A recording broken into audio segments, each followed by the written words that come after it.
13,000 years ago, it began. Thoth, Ra, and Aragat were to create a global complex that was able to build a synthetic Christ consciousness grid over a 13,000 year time period.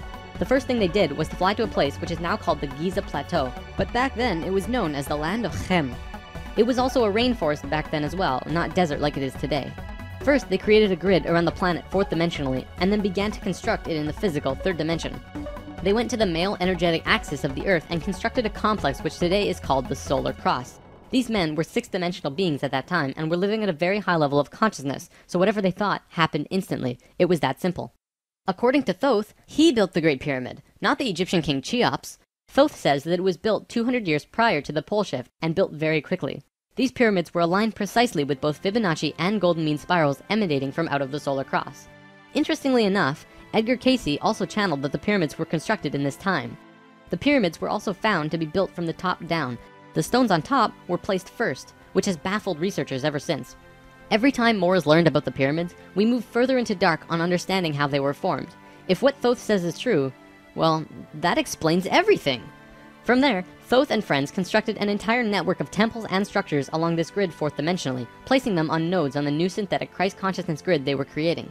All of them were made with Fibonacci or golden mean spirals, and all of them were mathematically referred back to the solar cross in Egypt through the Great Pyramid. The creation of all of the sacred sites on the planet were no accident. It was a single consciousness that created them all, from Machu Picchu to Stonehenge to Zaghuan, you name it. There are a few exceptions, but most were created by a single awareness as part of a unity consciousness grid. Although the Great Pyramid was done all at once, many of these ancient structures of the world were made fourth dimensionally and slowly dropped in frequency until they manifested on the third dimension over a long period of time.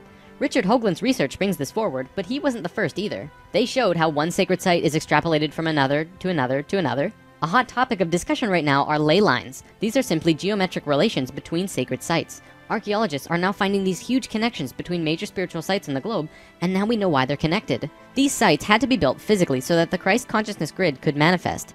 In a way, think of the physical sites as the wiring of a giant wireless electrical system, and then it needs about 13,000 years of continuous energy flow for it to actually turn on. And just so that you're not left in suspense, yes, the grid was completed. It came to life and is now active, though not really used.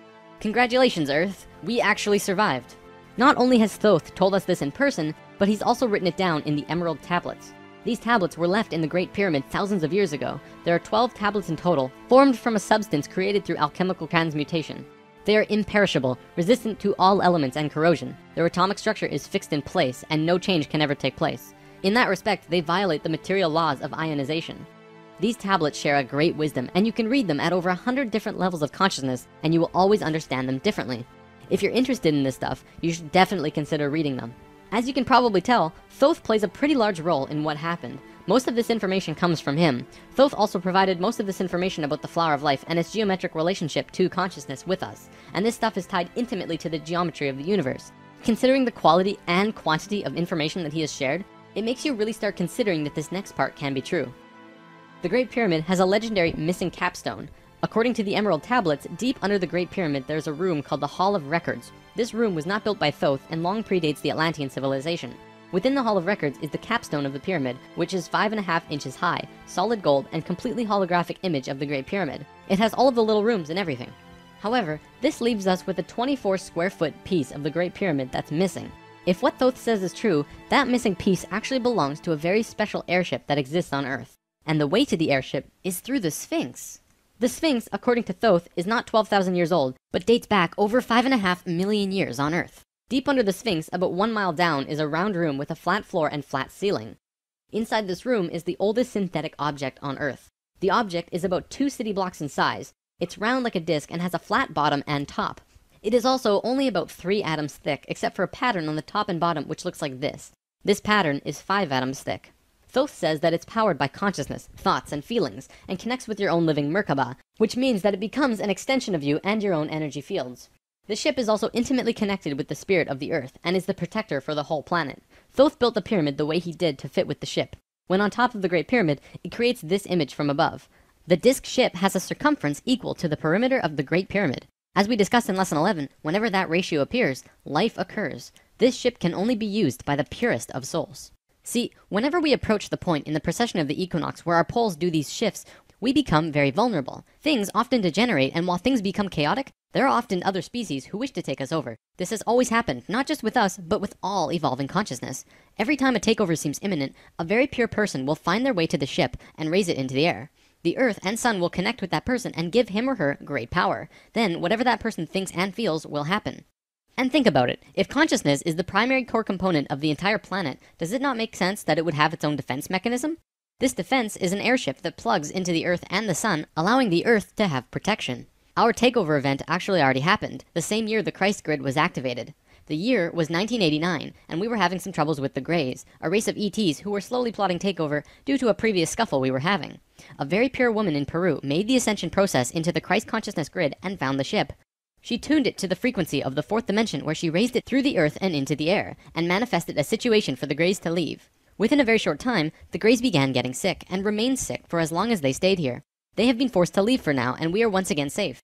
The ship is a warship in that whatever race is trying to take over, the person will just think them away, think up a situation, and force them to leave. Returning to the events on Atlantis, after completing the complex in Egypt, Thoth and pals returned to Atlantis, where they waited for about 200 years until that critical point on the precession of the equinox where the poles would shift.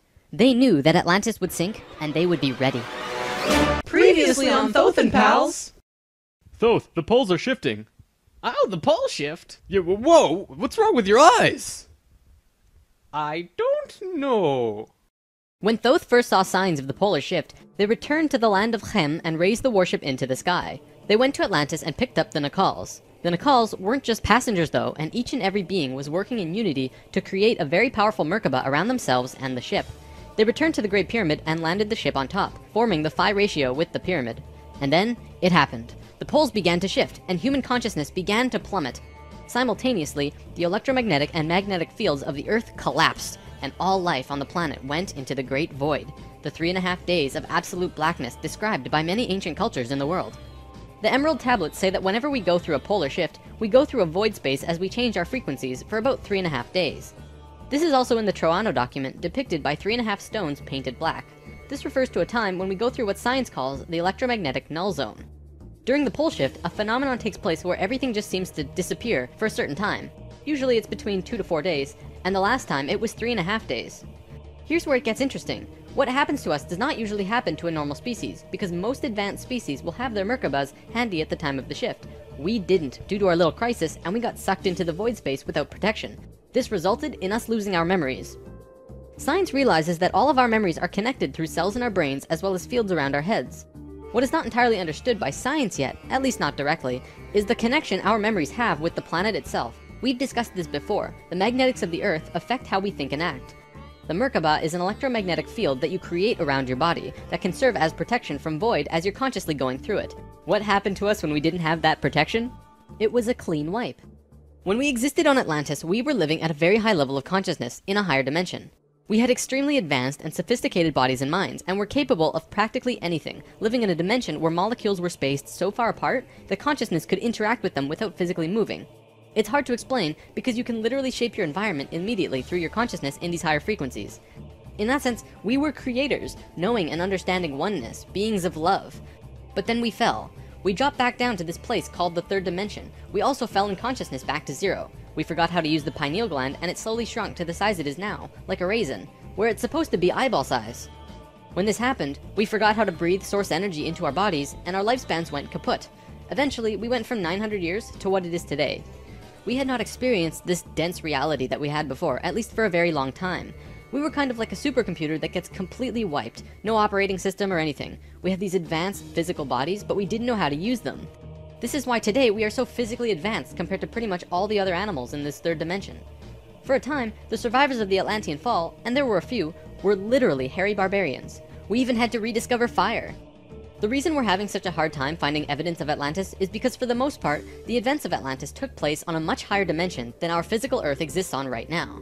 Everything I've drawn of Atlantis can't be taken as that's what it looked like, because it didn't. This landmass did physically exist, but the Atlanteans were not inhabiting that dimension of its existence. If the warship hadn't been protected by the Merkaba, the Nacals would have lost their memories. They retained their memories when the Earth came out of the void and began their work once more. Thoth and 1/3 of the Nacals went to the Island of the Sun in Bolivia. Aragot and 1/3 went to Tibet, and Ra and the remaining third went to Egypt, where they waited. Now, we're going to begin bridging the gaps between this story and our current history. In between the fall of Atlantis and the dawn of our first civilizations, who were the Egyptians and the Sumerians, there was a 6,500-year gap between them. What was happening to us in that time? We have to look at this precession chart again. This is where we fell in consciousness, point C, and this was our falling asleep phase too. Thoth, Ra, and the Ascended Masters were waiting until point D. They had to wait for humans to just evolve themselves over a 6,500-year time period until they were advanced enough to actually receive this new information that they were going to provide. Sometime in here was when the flood of Noah occurred. Because of the pole shift, the Earth went through an ice age. This is scientific fact. When the ice melted, it would have caused massive flooding. DNA is the physical manifestation of who you are. It is your soul's physical aspect. What we are seeing in DNA is changes in the codons. There's 64 possible codons in DNA, and humans only have about 22 or so. What we're finding is that there are 6 more codons being activated within these children, and they are choosing 2 of the 6. These kids are what we call indigo and crystal children, and probably the super psychics as well. Now, this is a chromosome. Basically, what this is lots and lots of DNA wrapped into this weird H-like shape. This is located in every cell and is part of your body of consciousness. What Thoth tells us is that every level of consciousness seen here not only has its own consciousness grid, but its chromosome change as well.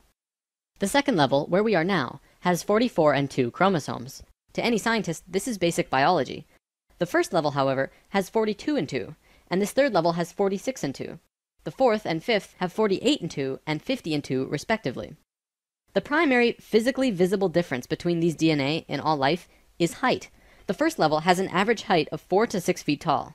The second level, us, has an average height of 5 to 7 feet. Third are about 10 to 16 feet, which we are about to translate to. Fourth is 30 to 35 feet, and the last is 50 to 60. You may remember a being named Metatron, the Hebrew archangel, who is the perfection of what humanity is to become. He was 55 feet tall, that guy. The last 2 heights are far in the distant future for us, though.